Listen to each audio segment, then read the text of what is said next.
Сәлеметсіздер ме оқушылар? Бүгінгі сабағымыздың тақырыбы еңбек адамдары. Мақсаты еңбек адамдары туралы өлең оқу, олардың атқаратын жұмысы туралы сөйлесу. Ребята, тема сегодняшнего урока называется «Люди труда».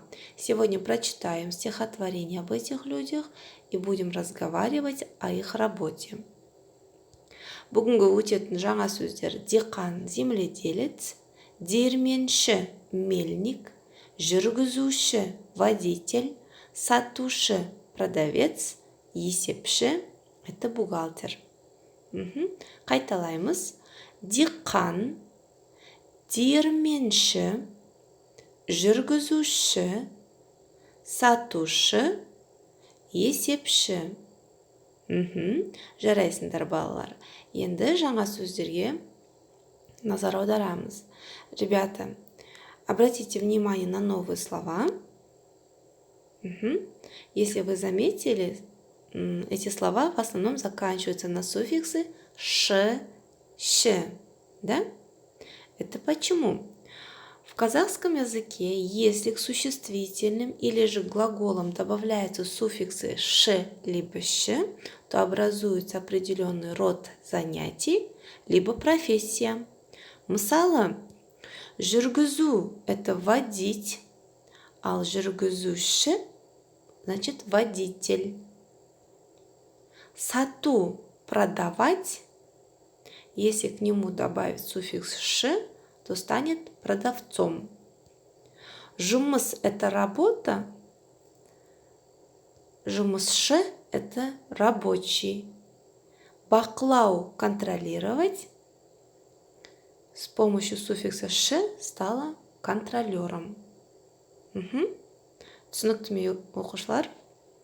Ендеше келесі екінші тапсырма: өлеңді оқы. Ребята, во втором задании нам нужно выразительно прочитать стихотворение. Бастайық. Мен диқан боламын, егін егіп орамын, жүргізуші боламын, қамбаға астық құямын. Мен жұмысшы боламын, қырманды таза қыламын. Мен есепші боламын, өлшеп астық аламын. Диірменші боламын, астықтан ұн аламын. Мен наубайшы шырағым, нан пісіріп тұрамын. Мен сатушы боламын, тәтті тоқаш сатамын. Жақсы, балалар, еще раз выразительно прочитайте стихотворение. Затем найдите в картинке профессии, которые в стихотворении выделены жирным шрифтом. Келесі, үшінші тапсырма: үлгіге қарап жаз. В третьем задании вам нужно к данным словам добавить суффиксы ш, щ и образовать профессию. Мысалы, жазу – писать, жазушы значит писатель. Вам тоже нужно написать слова с суффиксом, потом рядом перевод профессии. Это задание письменное выполняете в тетради. Келесі алтыншы тапсырма: мәтінді толықтыр. В шестом задании вам нужно дополнить текст с помощью этих слов, которые вам даны с переводом. Ваша задача правильно расставить слова.